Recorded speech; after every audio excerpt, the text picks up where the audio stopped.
Watu wamechafuka, lakini Yesu Kristo akasema acha nitolewe kafara, acha niwe kafara kwa ajili ya hawa wanadamu.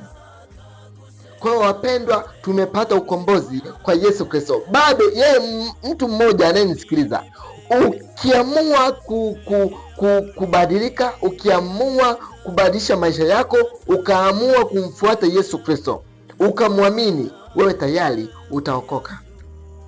Maandiko yanatuambia kwamba kila aaminie asipotee, bali awe na uzima wa milele.